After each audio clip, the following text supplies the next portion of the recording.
time and place. So let's say this man is my fixer at the moment. All of you present the type, because in this instance, these pads are your faces. Yep, the pads are faces. Pads are faces. So if you start to feel yourself fixed, now if I address you front on, what's going to happen? Yep. He's going to whack me really hard. Yep. I need to be really strategic as to how I might hit people to survive this. And this is where, if you take a normal bit of drill work, let's imagine you've got two pads, you might go bam, bam, bam, you know, bam, bam, bam. You've all seen it work, it works like that. You need to start to get used to the idea that that might be two people. So even if you're just doing partner drills, make it two people.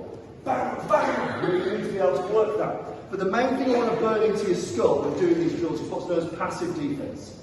And it's this. Obviously you've got to choose the person you think your hits will have the most effect on.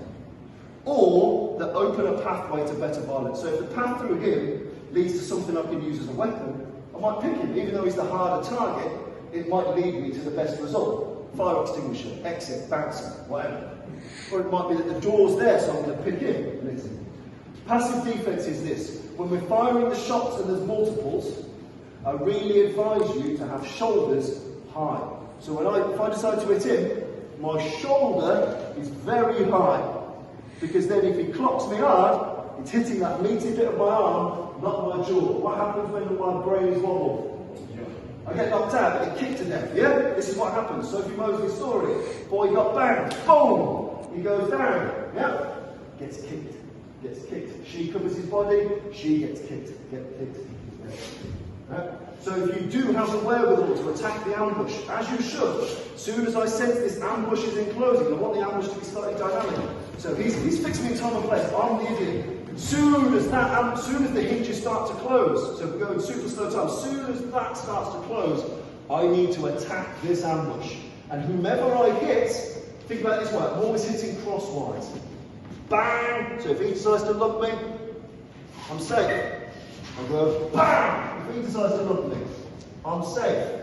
So I want to be going bang, bang, bang, moving on through. Does this make sense? Or give that practice in the air, hitting crosswise. Crosswise, like so. Bang, bang. The guy in the middle rarely matters because look what's covering my jaw, the bit that knocks me out. Big chunky bit of my arm. Bang, bang, moving through. Does this make sense? As opposed to boom, boom, which leaves a bit of jaw, or God help you, boom, boom, leaves a bit of jaw. What I want is passive defense. That means defense I don't need to think about. If I'm fighting this ambush, if my instinct is shoulder high, bang! I don't need to think about blocking because I've already blocked the most important bit, my jaw, which wobbles my brain. Does this make sense? So in this drill, in your cohort, be fixed in time and space. You've realised it a bit like shit as they start to advance.